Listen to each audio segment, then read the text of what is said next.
dia, boa tarde, meus amores. 1h no horário do Brasil e eu aqui em Portugal já são 5 da tarde. E hoje nós temos um tema muito interessante para nossa live, né? Nós estamos trabalhando bastante na linha da psicologia corporal esses dias e hoje o nosso tema vai ser um tema muito interessante que é sexo, o corpo e o sentir. Então eu te convido a abrir os olhos e os ouvidos e abrir o coração para que essa live possa fazer, né, aquilo que precisa fazer em você, certo? Então essa é uma live muito profunda onde a gente vai tratar de coisas bastante importantes para o nosso crescimento, para o nosso autodesenvolvimento e para o crescimento e o desenvolvimento dos nossos pacientes, dos nossos assistidos, para aquelas pessoas que estão aqui, que já estão vivendo e trabalhando com terapias. Boa tarde, meus amores, boa tarde a todas vocês, todos os meus amigos e amigas. Você que está chegando no gravado, vai um pouquinho mais para frente, né? A gente vai aqui dando boa tarde para as pessoas irem chegando, a gente vai dando esse tempinho. E não deixe, né? Se você está assistindo no YouTube, não deixe de dar um like, não deixe de compartilhar essa live, porque só assim a gente vai conseguindo deixar esse conteúdo cada vez mais relevante, chegando em mais pessoas, ok? Então, gente, hoje eu tenho só que agradecer. Tá um dia maravilhoso aqui em Portugal, eu tô com uma roupa bem fresquinha, bem levinha, tô bem feliz com essa temperatura. Todo mundo que me conhece um pouquinho já sabe que eu sou o terror no frio, eu não gosto de frio. Eu realmente sou uma mulher aí das temperaturas quentes, gosto do Brasil, gosto do calor humano e é muito bom poder estar aqui com vocês. Vamos então aqui para esse tema tão interessante, o sexo, o corpo e o sentir. Boa tarde, Glauce, também, meu amor, que bom que você está aí. Primeira coisa que eu quero falar sobre isso, né, sexo, corpo e sentir, né, esse tema tão interessante. A primeira coisa que a gente precisa falar é: vivemos num mundo onde essas coisas podem andar separadas. Para muitas pessoas, sexo pode estar separado, né, do sentir e o corpo no meio de toda essa confusão que acontece. Então, para muitas pessoas, o corpo é só o corpo, é só uma matéria. E esse corpo pode ser estimulado e desse corpo pode sair prazer. Outras pessoas não concebem o corpo sem o sentir, o prazer sem o sentir. E outras pessoas conseguem fazer dentro da sua cabeça uma percepção da seguinte forma: com algumas pessoas eu posso ter o contato com o corpo e com outras pessoas eu posso ter o contato do corpo com o sentimento. Com algumas eu posso usar o corpo pelo corpo e com outras eu posso usar o corpo com o sentimento. A gente vai começar a desconstruir alguns conceitos aqui ligados ao que, gente? A psicologia corporal, aquilo que o Alexander Lowen traz, aquilo que o Reich traz, até aquilo que o Guy Arça traz. Nós vamos trazendo dentro dessa concepção de psicologia corporal. O que isso significa? Para a psicologia corporal, o corpo não é só um corpo. Boa tarde, Jess. Boa tarde também para você. Então, para a psicologia corporal, o corpo não é só um corpo. O corpo é o reflexo daquilo que eu sinto. Então vamos tentar estruturar isso aqui. Eu escrevi, gente, eu tô demais, ando escrevendo para essas lives, daqui a pouco eu tô escrevendo um livro. Então vamos lá. É importante a gente perceber essa relação, tá, do sentir com a manifestação através do corpo e esse corpo como a manifestação da vida, com a manifestação do prazer, com a manifestação da alegria e obviamente que isso passa pelo quê, gente? Pelo prazer sexual também, né? Então, o prazer sexual é um termômetro de como está o meu prazer na vida, de como eu vivo, né? De como eu sinto a vida. Mas vamos trazer aqui uma fala de Lowen, tá? Então, vamos lá. Lowen diz o seguinte: é um engano acreditar que pensar é o oposto do sentir. E que o que pensamos está intimamente Desculpa. É um engano acreditar que pensar é o oposto de sentir. O que pensamos está intimamente ligados ao que sentimos e nossos pensamentos se reportam aos nossos sentimentos e se alicerçam em nossa base emocional. Então, vamos compreender isso aqui que eu quis dizer, tá? Então, ó, o Lowy diz o seguinte: é um engano acreditar que pensar é o oposto de sentir. Por que a gente está trazendo isso? Muitas pessoas dizem assim: não, porque eu sou muito mental, eu sou muito racional, eu penso muito e aí eu não consigo sentir. E o que isso tem a ver com o corpo, gente? Vamos deixar isso para uma fase, vamos devagarzinho, que a gente chega no corpo, tá? E chega no sexo. Vamos entender por partes.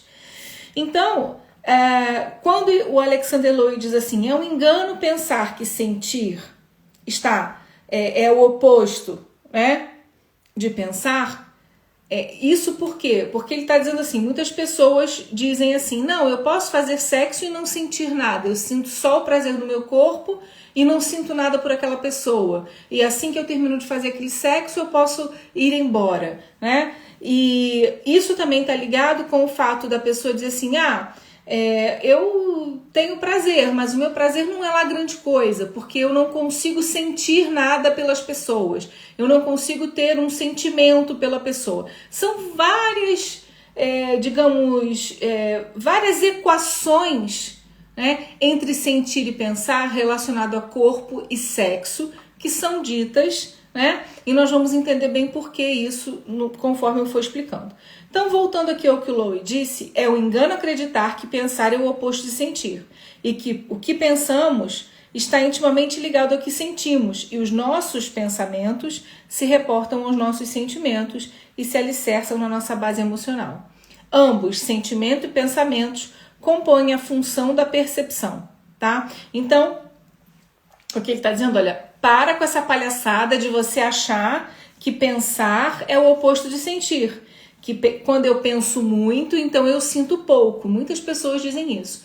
O que Lowy está dizendo o que você pensa é o que você sente traduzido em pensamentos. Então não é contraditório. Por quê? Porque é a manifestação desse sentimento e desse pensamento no nível consciente. Vamos entender como isso funciona. Pensamento e sentimento se constroem no nosso inconsciente. Então, eu sinto e penso. Isso é construído junto. Eu sinto e penso. Lá no meu inconsciente. O que constrói o que eu penso e o que constrói o que eu sinto? A minha base de experiências anteriores. Tudo aquilo que eu vivi, tudo aquilo que aconteceu comigo. Então, nesse processo, lá no meu inconsciente, eu vou ter o que, gente? Eu vou ter o pensamento junto com o sentimento. Tá? Então eu estou trazendo aqui para vocês, gente, um trecho do livro do Lowy que eu estou estudando com as alunas do Terapia em Ação do Projeto Bússola, tá? Então vamos lá. Então o que Lowy está dizendo? Ambos, sentimento e pensamentos, compõem a função da percepção, tá? E que percepção é essa? A percepção do ser. A percepção do ser é o ser que sente.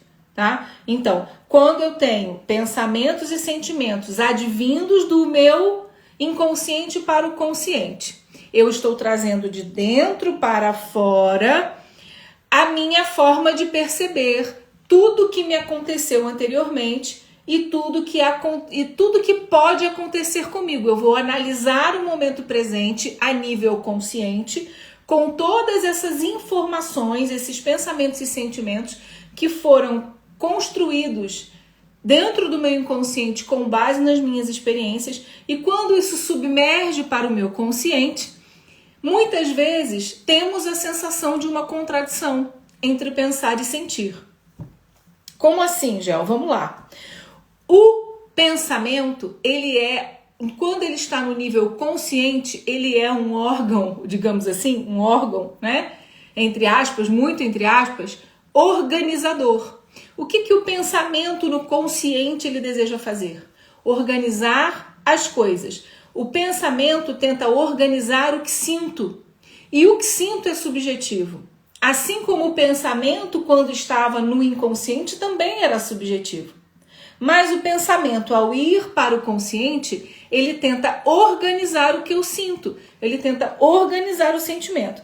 Por isso é que muitas vezes parece contraditório, ok? Então, eu já estou sentindo medo de me entregar, eu já estou sentindo, vem do meu inconsciente, por exemplo, vamos dar um exemplo bem simples com relação a essa questão que a gente está falando de relacionamento.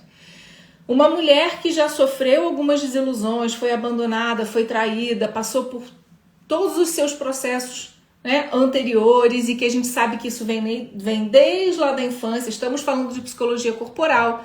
Psicologia corporal considera aquelas fases, né, psicossexuais, a construção psicoemocional lá do intrauterino até os 7 anos. Então, nesse processo dessa construção, né, do pensamento, quando a pessoa encontra alguém interessante e aquela pessoa vem e convida para jantar, aquela mulher ou aquele homem fala assim, ai, que vontade de ter uma nova experiência, o consciente, ai, eu queria muito, mas de repente, não mais que de repente, vem uma sensação estranha.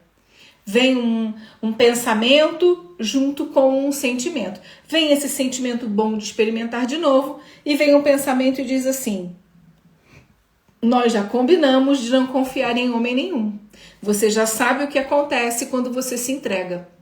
E aí, o que acontece, gente? Isso são as nossas couraças atuando. Vamos entender passo a passo, calmamente, vou falar tudo bem devagar para vocês entenderem. Quando esse pensamento e esse sentimento brotam no consciente e eles já estão marcados no nível inconsciente pelas experiências anteriores e pelas feridas da infância, essa pessoa entra num dilema. Ela diz assim, ser ou não ser eis a questão. Já, ok, pensamento, nós dissemos que todo homem não presta. Nós criamos essa crença que todo homem não presta pelas experiências que tive. É melhor não confiar. Mas se eu também não experimentar, como é que eu vou saber? E aí começa a parecer, né, que há algo contraditório em tudo isso. Por quê? Porque o pensamento no nível consciente, ele age como um ser regulatório do sentimento. Então parece que há ali uma contradição, mas na verdade não há. E aí, aquilo que nós vamos falar sobre o que é a construção da neurose. A construção da neurose é justamente isso. É quando esse sentimento e esse pensamento que estavam no meu inconsciente, ou a minha crença, e submergem para o consciente por conta de uma nova experiência, o contraditório acontece. O contraditório acontece porque somos naturalmente, ou a maioria de nós, trabalhamos dentro do modo das defesas neuróticas, né? Então, o neurótico é justamente um contraditório. Ele pensa uma coisa, sente outra, quer uma coisa e faz outra, deseja uma coisa e compra outra. E assim é a construção, né, dessa nossa sociedade predominantemente neurótica, tá? Então, o que eu quero que você entenda? Toda essa contradição, ela fica marcada e exposta aonde, gente? Todo esse contraditório. Ele fica marcado, guardado aonde? No corpo. Então, olha, vou trazer mais uma fala de Lowen, que ele diz assim: pensamento e percepção compõem a função da percepção da psique, né? Então, vamos lá. Assim como ouvir, isso é ouvir, falar, escutar, sentir o gosto, são o quê? Percepções da função do corpo, certo? E a percepção da psique, a percepção da alma, a percepção emocional, ela influencia a percepção do corpo, certo? Como? A gente vai entender. Então, vamos lá, devagar com andor. O pensamento e percepção compõem a função da percepção da psique, da alma, da emoção, tá? O sentimento e a percepção da realidade via corpo transforma essas questões em quantidade, versam sobre a intensidade da experiência. Então, o que acontece? Como que isso se transmite ou como que isso se manifesta no corpo? Ok? Vamos entender. Digamos que Quando esse sentimento e esse pensamento vão para o meu consciente, automaticamente eles acionam tudo aquilo que está inconsciente aonde? Reverberam aonde, gente? Versam aonde? No corpo, que é o espelho dessa psique, que é o espelho dessa alma.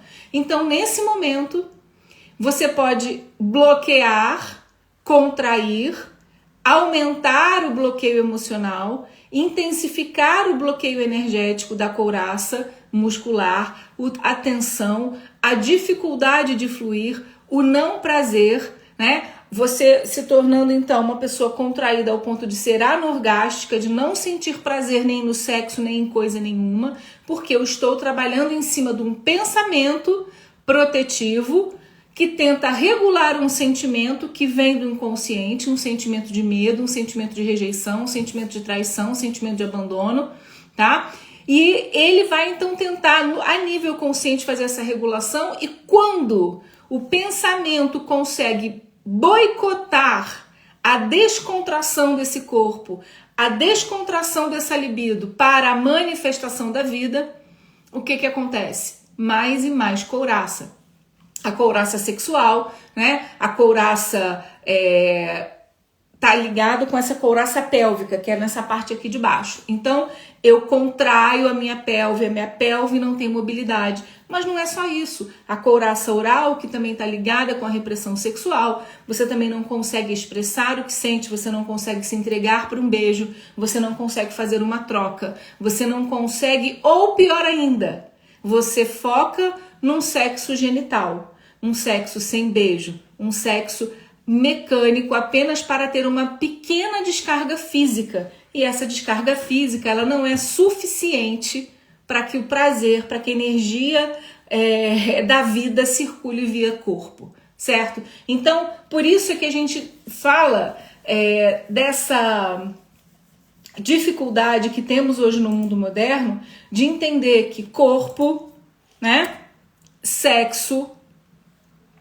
não estão dissociados, né? Nós não podemos dissociar o corpo, né, o sexo e o sentir. Eu posso ter uma sensação orgástica com alguém que eu tenho pouca confiança? Posso, mas será de baixa carga. Eu posso ter um orgasmo genital que extravase alguma energia? Posso, mas vai ter sempre o quê? Uma baixa carga. Existem muitas pessoas que dizem assim, olha, eu tenho algum nível de excitação, eu tenho algum nível de vontade, mas é uma carga baixa. E quando o orgasmo vem, é um fio. É uma coisa muito frustrante. Isso acontece principalmente com as mulheres, elas são mais sinceras ao dizer. Os homens são mais ufanistas e procuram dizer sempre que deu tudo certo, que foi tudo muito bom, que foi tudo muito bem. Muito também baseado na cultura que a gente ainda vive, apesar dos dizeres, dos saberes comuns, dizerem que nós hoje vivemos numa sociedade liberal. Isso não é tão verdade assim, tá? Então a gente vai também entender isso e vamos passear também um pouco por isso, tá? Então vamos lá. O Lowe diz assim pra gente, né? Os pensamentos e sentimentos nascem no mesmo lugar, no inconsciente, eu já falei isso. Porém, quando chegam no consciente, parecem contraditórios. O pensamento tenta organizar os sentimentos como algo objetivo. Você não precisa de sexo, por exemplo. Os homens não prestam. Esses pensamentos vão tentando, então, dar conta desse bloqueio emocional que está versado, que está guardado lá no seu inconsciente, né? E aí a gente tem que perceber que esses sentimentos, eles são quantitativos e o pensamento vai ter que lidar com a quantidade dessa dor, com a quantidade desse sentimento. Se o meu trauma é muito intenso, se a minha dor é muito intensa, o pensamento vai tentar justificar mais e mais uma forma de você não fazer aquilo. Né? Então, digamos, uma mulher que foi abusada sexualmente, um homem que foi abusado sexualmente na infância. Nós precisamos começar a falar disso também. Não são só as mulheres que são abusadas. As mulheres falam mais sobre isso, mas os homens também passam por essa questão. Então, um homem ou uma mulher que foi abusado sexualmente na infância ou na adolescência Quando esse homem e essa mulher tentam ir, né, para uma relação afetivo íntima, muitas vezes eles terão dificuldade. Por quê? Porque a energia traumática que está no inconsciente e também está a nível consciente, porque a pessoa sabe pelo que passou, mesmo que ela negue conscientemente que aquilo ali é uma dor, o que vai acontecer? Ao vir uma situação onde é eminente o encontro sexual, aquela pessoa vai jogar para o consciente aquele desejo, aquele pensamento, aquela vontade, porém, junto vem esse conteúdo inconsciente que traz o contraditório para o consciente, que vai dizer assim, o pensamento vai sempre tentar proteger o sentimento, e vai dizer assim, não, cuidado, você já passou por isso aí, você pode ser abusado de novo, vão abusar de você, vão te machucar. E toda essa contração do corpo, né? Toda essa contração do corpo vai fazer com que você, por mais que você até se entregue àquela experiência sexual, por mais que você entregue o seu corpo naquela experiência, você vai ter um baixo nível, né, da fluidez dessa energia, comprometendo a energia orgástica, fazendo com que você tenha uma sensação orgástica baixa. Então, Lowe diz assim também. Lowe diz que os pensamentos e sentimentos positivos ou negativos se expandem ou não no corpo, mas tem a possibilidade de se expandir. Os pensamentos e os sentimentos positivos deixam marcas de prazer e relaxamento, enquanto os negativos de contração e bloqueios dolorosos e bloqueando o prazer. E aí a gente tem as couraças, que são essas emoções não digeridas. Toda emoção não digerida vai afetar o meu sentir. Aliás, vai criar uma sentença, um pensamento que diz, não sinta. E o que é o não sentir na terapia corporal? O que é o não sentir na terapia corporal? Vocês têm ideia do que é o não sentir na terapia corporal? Vocês têm ideia, gente, do que é isso? Do que significa o não sentir na terapia corporal? O não sentir na terapia corporal. O que será que isso significa? A gente já falou isso também, né? Mas não sei se vocês lembram. O não sentir na terapia corporal, né, aos olhos aí desses teóricos tão interessantes, né, que trazem esse olhar tão importante, o não sentir na terapia corporal a gente vai denominar como despersonalização. Então, o que é a despersonalização? É um baixo senso de si mesmo, é um baixo senso de self. É uma pessoa que tem baixa libido, que tem um nível de apatia muito grande, uma dificuldade de ter projetos, sonhos, uma dificuldade de colocar algum projeto ou algum sonho que tenha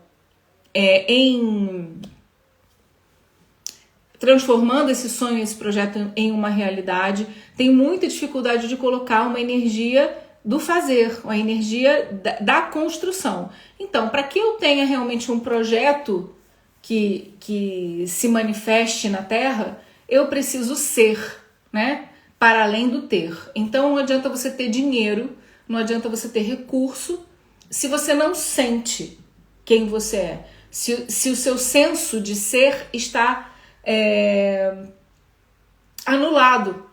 E esse senso de ser anulado está ligado com essa baixa libido, com essa baixa descarga, né? Com essa baixa capacidade de ter uma descarga orgástica, tá? Então, quem não tem prazer, não tem gosto. Quem não tem gosto, não tem gozo. Quem não tem prazer, não tem gosto. Quem não tem gosto, não tem gozo. E isso é importante a gente falar isso, né? É muito importante que você perceba isso. Se você não tem prazer, não tem gosto. Se não tem gosto, não tem alô, e o seu corpo fica viciado, né, nessa baixa energia. O seu corpo fica viciado em sentir pouco.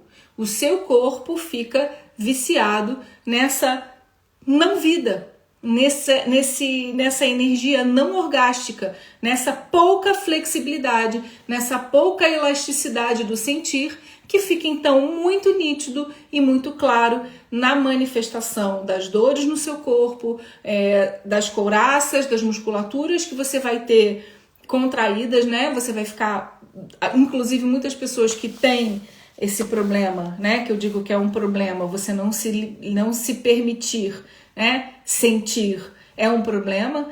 E muitas pessoas que têm diagnósticos de fibromialgia, dores generalizadas, é porque o nível de contração é tão absurdo, essa pessoa tem um esquema de defesa entre pensamento, né? Vem um sentimento e vem um pensamento já arraigado desse inconsciente, dizendo, opa, cuidado. E eles se encontram no consciente, gerando mais e mais contraditórios. E esses aparentes contraditórios vão causando o quê? Contração, contração, contração. E esse excesso de contração vai causando nessa pessoa o processo da fibromialgia, que é uma dor generalizada. A pessoa nem sabe o que é. E tudo isso é o reflexo do quê? Dessa não vida, dessa neurose, né, que vem de dentro por conta das experiências negativas do passado, tá?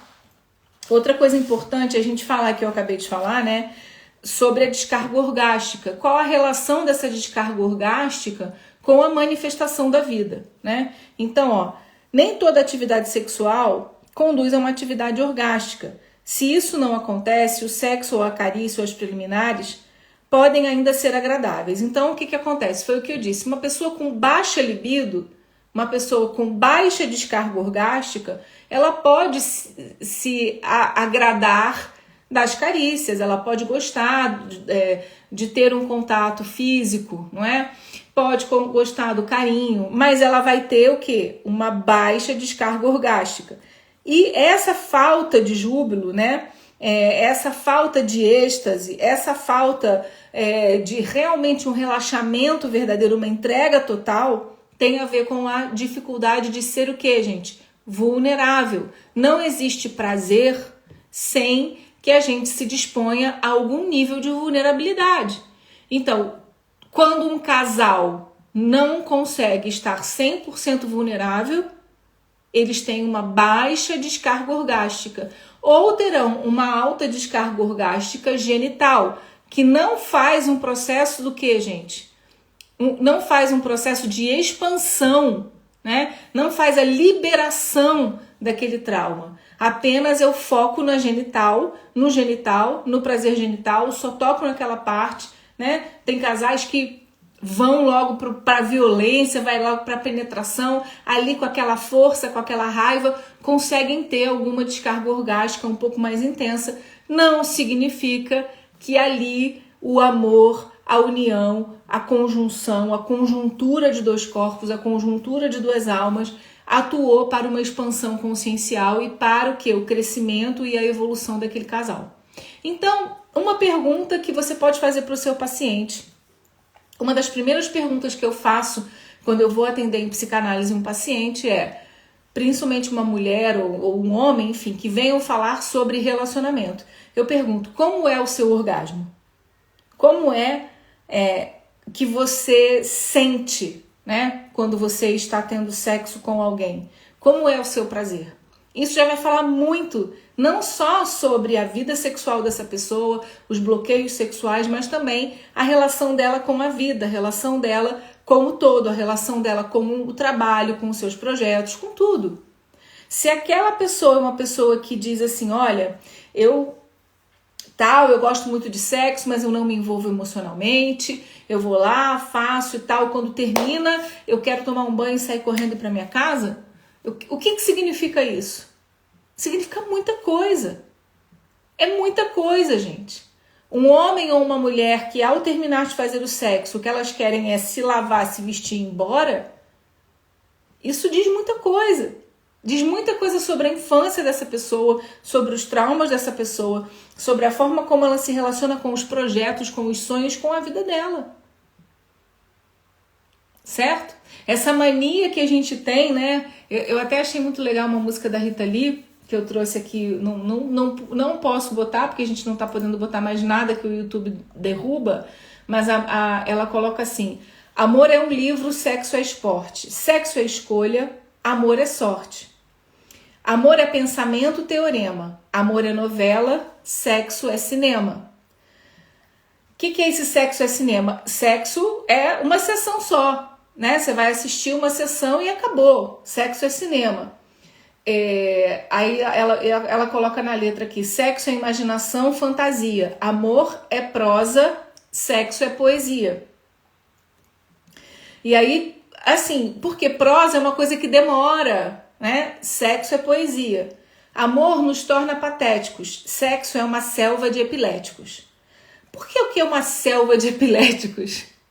Justamente por conta dessa descarga, né? Então, quando eu realmente consigo ter uma relação sexual que vai liberar a minha energia da vida, é uma coisa um pouco descontrolada, né? O orgasmo é uma coisa que nós não temos muito controle de como aquilo reage no nosso corpo. Agora, vou te dizer uma coisa. Esse conceito que ela colocou aqui, separando o sexo do amor, é interessante, né? A gente consegue perceber, mas não existe um sexo realmente profundo, né? Que nos traga uma sensação global, aonde não haja um respeito e um envolvimento pessoal, né? Então, mesmo para aquelas pessoas que praticam tantra e outras coisas assim, né? O corpo é visto como sagrado. O corpo é visto como algo que está completamente ligado com a alma, como a gente falou aqui, como Lowen traz esse conceito, né? O corpo, ele vai demonstrar, através dos sentidos, toda a percepção da alma. É um veículo, então são duas funções distintas. Porém, o corpo, ele existe para projetar toda a percepção, né, dessa alma. Que percepção? E quais são os componentes dessa percepção? Pensamento e sentimento, tá? Isso foi o que o Alexander Lowen disse aqui pra gente, tá?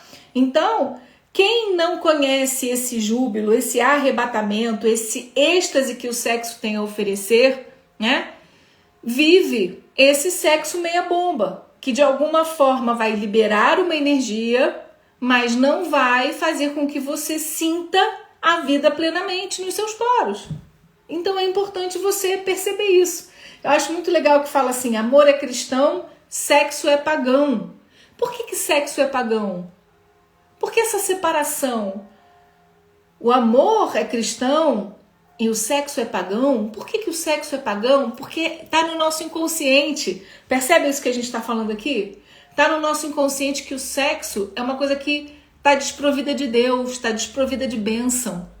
Sexo é uma coisa do corpo, é suja. Isso está lá no nosso inconsciente. E isso é que a gente precisa começar a olhar. Por isso a neurose. Por isso, quando chega o sentir, vem esses pensamentos que trazem não só as nossas experiências pessoais, mas também trazem essas experiências do inconsciente coletivo, tá? E aí diz assim, ó.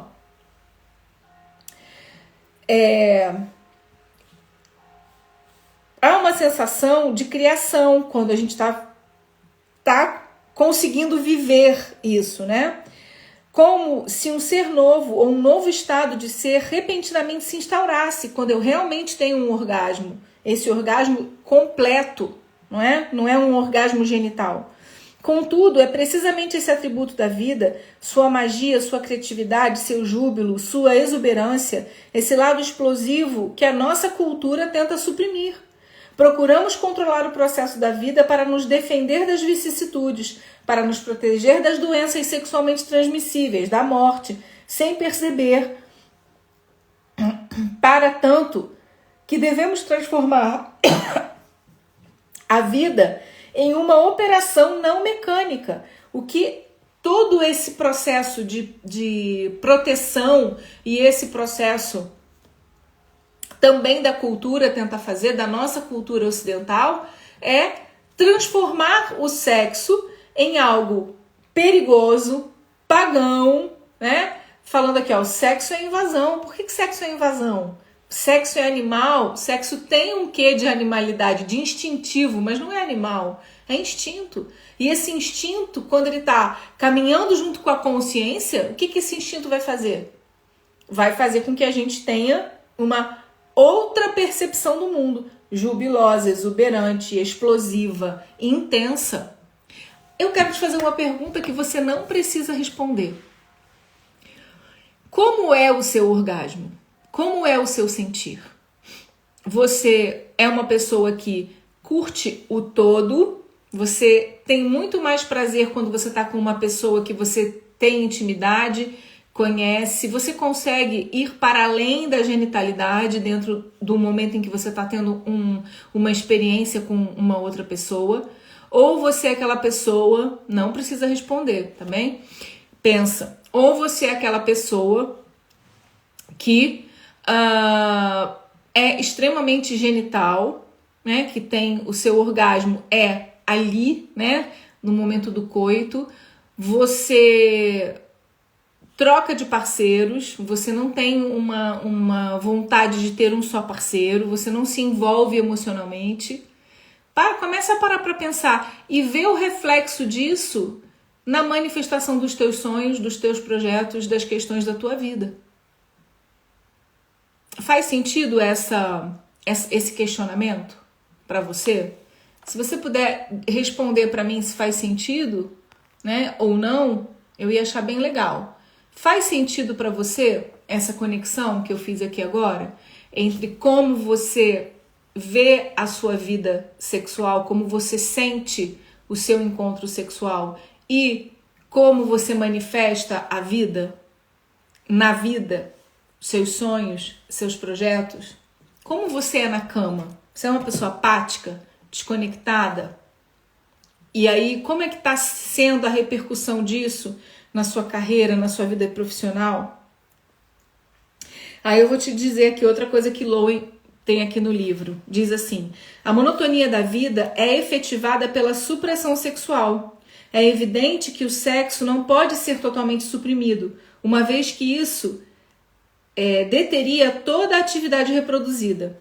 O que se suprime é o lado repentino, explosivo, encantador da sexualidade. Então, claro, não se pode coibir de todo a manifestação da sexualidade. Gente, eu vou espirrar.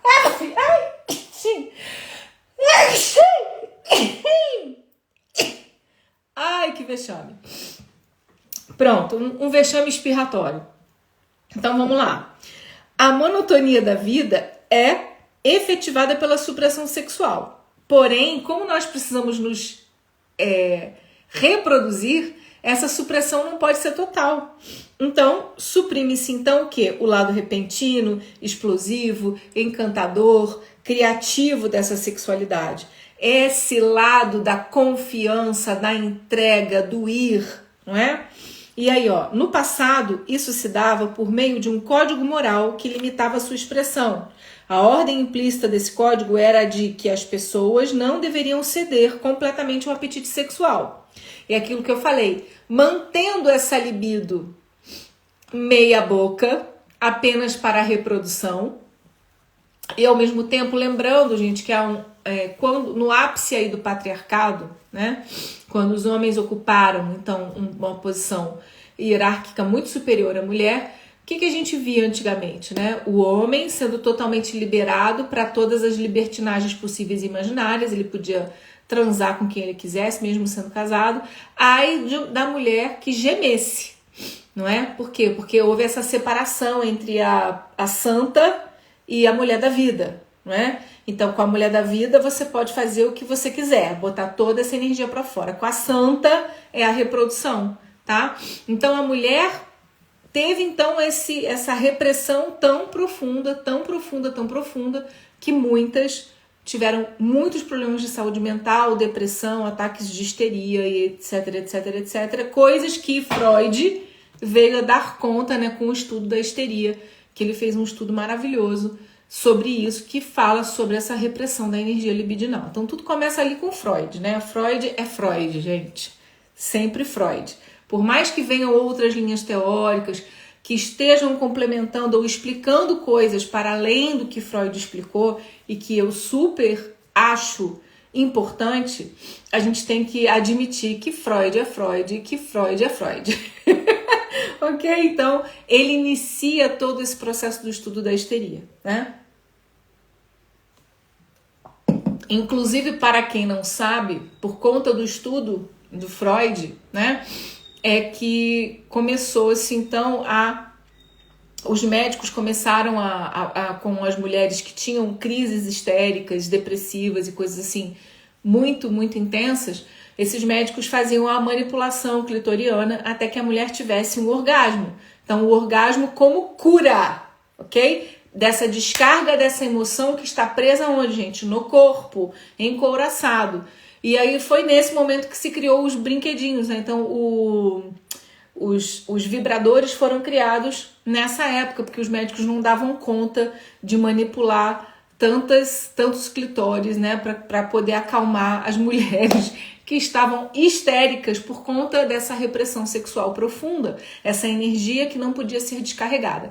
Para continuar esse controle, né? Então, olha, sexo só para reprodução, descarrega pouco. Por quê? Quando eu descarrego pouco, eu bloqueio o quê, gente? Empreendedorismo, criatividade, senso e sentido de liberdade, ok? Quanto mais orgástico eu sou, mais livre eu sou.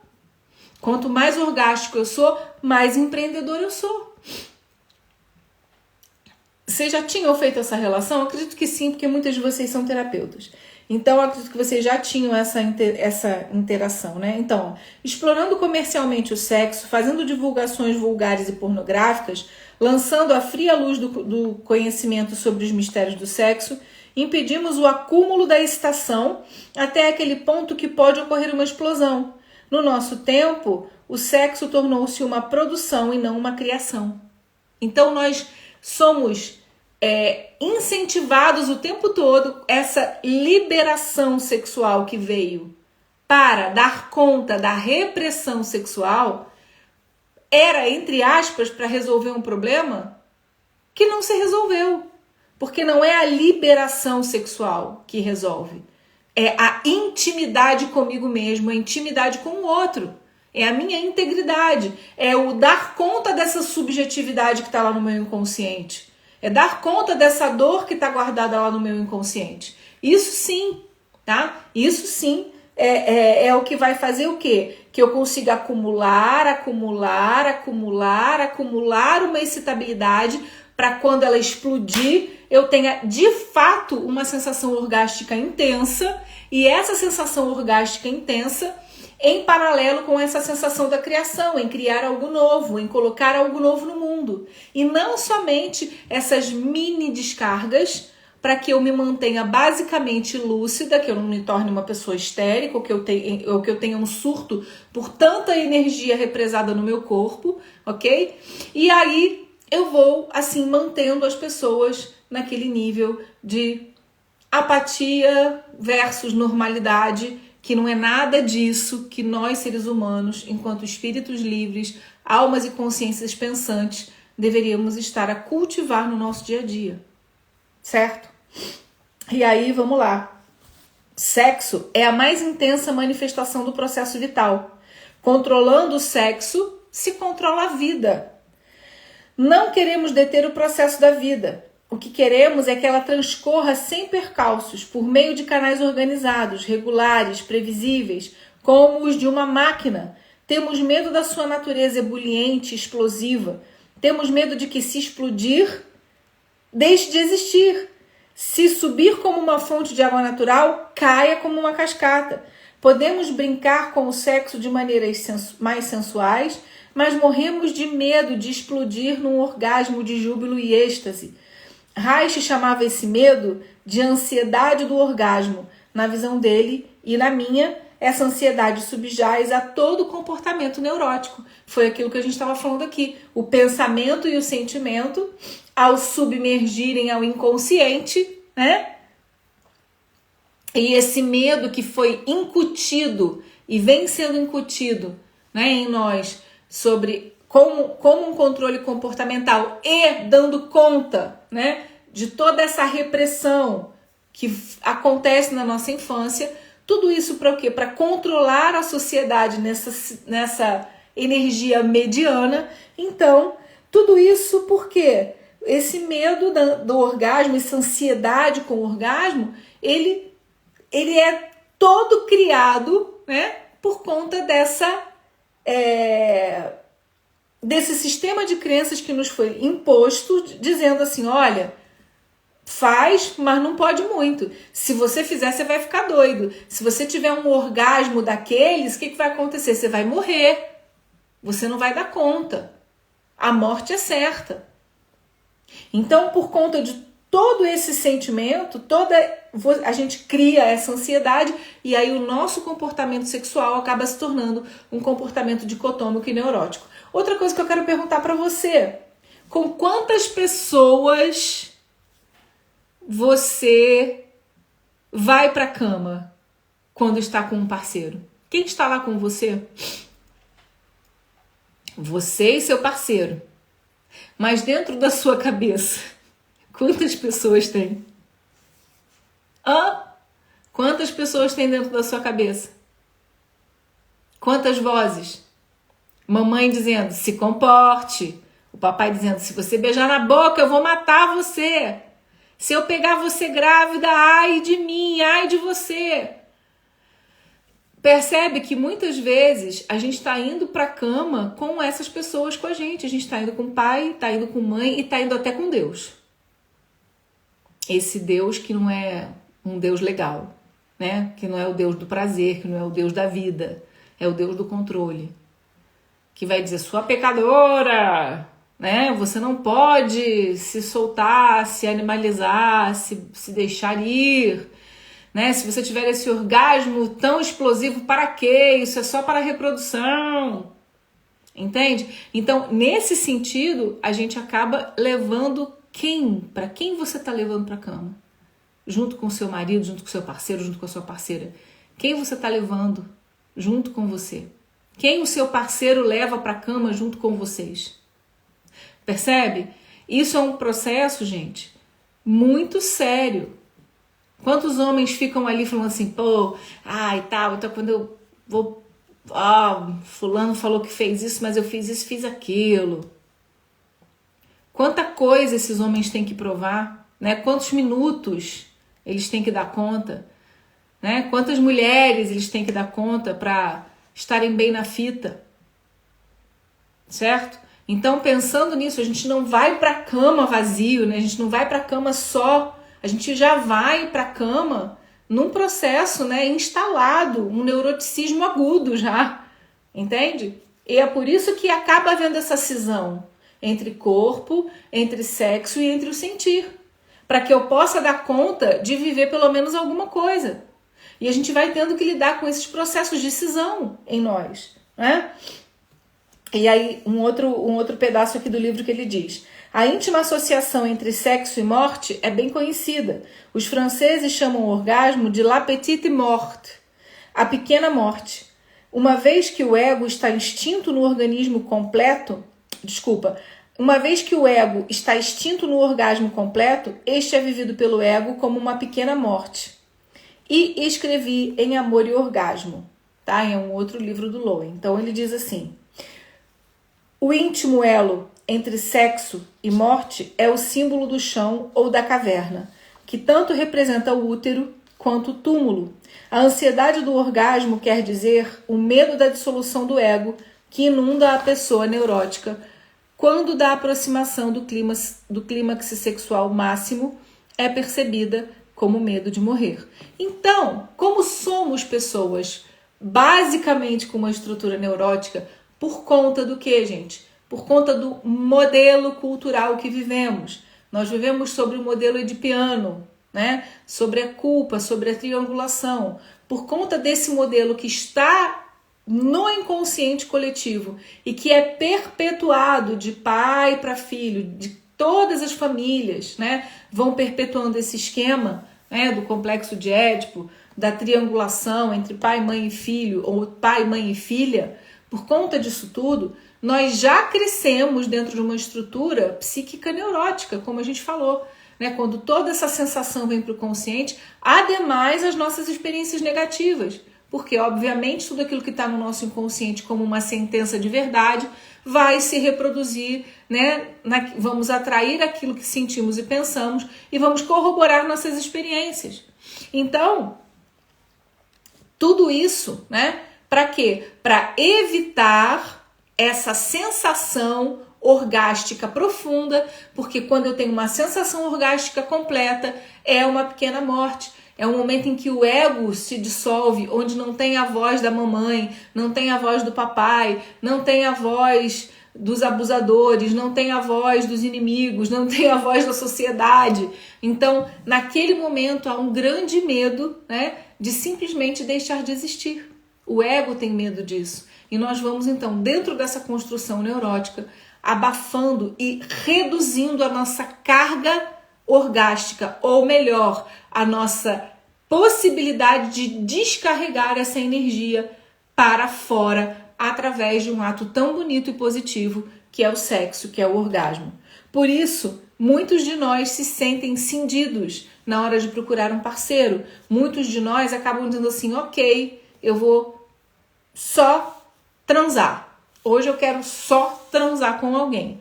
E aí outras pessoas ficam viciadas em só transar. Outras pessoas ficam viciadas em pornografia. Então eu tenho um parceiro fixo, mas eu não consigo me excitar se eu não estiver assistindo um filme pornográfico. Eu preciso colocar aqui em cima, né, com um estímulo externo, nada que seja de dentro de mim, nada que tenha a ver comigo, nada que tenha a ver com aquilo que floresce de dentro de mim, mas eu preciso pegar uma carga externa, violenta, forte, para que eu consiga descarregar genitalmente a minha energia sexual. Por conta das culpas que eu carrego, por conta dos medos que me foram incutidos, por conta desse modelo de triangulação que todos nós vivemos e reproduzimos, né, com a criação dos filhos. Não tem jeito, não temos como fugir. Nós somos produto dessa triangulação e reproduzimos essa triangulação, tá? Então, Gel, como sair disso? Como, né? Como é que eu posso refrear isso? Primeira coisa, começando a ter consciência disso, começando a ter consciência dessa cisão em você. Ao começar a ter consciência dessa cisão em você, você precisa trabalhar terapeuticamente todos esses conceitos. Você precisa suportar a angústia de tudo aquilo que te cindiu. Olhar para essas vozes, né? Essas vozes que você leva para a cama com você. Toda essa repressão sexual, esse dizer não pode, não deve, não faça, não sinta, né? Então você vai ter que passar por todas essas questões até que elas se esvaziem e que você possa colocar no lugar novas experiências mais positivas e saudáveis, gerando essa nova energia em você. Já tem outras formas além da terapia, de fazer a terapia, sempre o corpo como ajudante. Como assim? O corpo, da mesma forma que ele pode ser um espelho daquilo que a alma diz, e com todas as suas funções sensoriais, você também pode ajudar a sua alma a se restabelecer a partir de uma nova relação com esse corpo. Que nova relação com esse corpo? Como você pode voltar a sentir para além da genitalidade? Falando de sexo. Descobrindo outras áreas aerógenas no seu corpo. Descobrindo a possibilidade de confiar. Tendo um parceiro ou uma parceira que você possa entregar cada milímetro do seu corpo para uma nova experiência. Em vez de começar já no chico nheco, lá já indo para uma penetração, por que não conhecer toda a superfície de pele um do outro? Né? Tem um exercício de bioenergética para sexo, que é fica deitado completamente imóvel, como se fosse um boneco, e o outro vai acariciar todo esse corpo, trazendo para a pessoa que recebe o carinho uma oportunidade de ser tocado em todas as esferas, né, dessa pele, desde o último fio de cabelo até a ponta do pé. E depois isso troca, né? Quem foi o boneco passa a ser aquele que faz o carinho. Isso tudo vai, o que, gente? Aumentando essa percepção de outras áreas, né, aerógenas do corpo, vai gerando confiança nesse casal, vai fazendo com que esse casal vá aumentando o seu nível de intimidade e perceba que, ok, se eu tiver um orgasmo tão intenso, né, eu vou experimentar a melhor coisa da minha vida. E ao retornar, né, eu retorno com a minha integridade psíquica, eu retorno inteiro para cá. Então você pode começar usando o seu corpo, indo, fazendo massagens, trazendo saúde para esse corpo, desinflamando esse corpo, exercitando esse corpo, sensibilizando esse corpo, fazendo coisas que tragam prazer para esse corpo. E esse corpo vai funcionar como um espelho, levando para a alma e vice-versa, cuidando também dessa alma, para que corpo e alma possam ter segurança e dizer: eu aceito a vida pode fluir através de mim, a vida pode fluir através de um orgasmo, o meu corpo pode viver e sentir sem ser cindido, o sexo faz parte de apenas uma parte da manifestação do meu corpo, o sexo é uma representação da minha vida, do meu posicionamento, da minha criação e da forma como eu lido com os meus sonhos, planos e projetos no mundo. E é isso que eu desejo para você.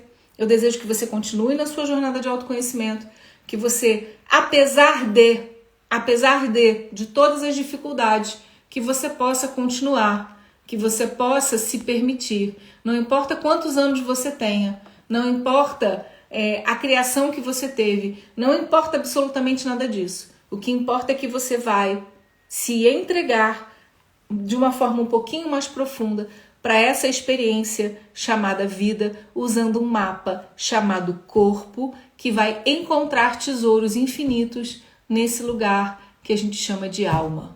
E é isso que eu desejo para vocês. Espero que vocês tenham gostado da live. Se vocês gostaram da live, por favor, compartilhem com outras pessoas. Se vocês tiverem alguma pergunta, podem colocar aí, manifestem-se, a gente está aqui para isso, tá bem? E eu realmente espero que vocês gozem muito, que vocês tenham muitos orgasmos, que vocês sintam o seu corpo de uma forma muito intensa, que ele possa ser o reflexo de todo o amor, de toda a luz, e que toda dor seja transformada em prazer, que todo prazer reverbere como uma força de criação na sua vida, que você sinta de fato a vida correndo aí na veia, manifestando luz e vida. Ai, Mércia, um beijo, meu amor. Depois quero notícias desse neném, fala com a gente depois, tá bom? Saudades, meu bem. Márcia Regina, Cleide, Marisa, Val, todo mundo que entrou, muito obrigada pela presença de vocês, tá bem? E por favor, se você curtiu, compartilha essa live. Um beijo, meus amores, um beijinho. Ai, como é que desliga aqui? Pera, um beijo.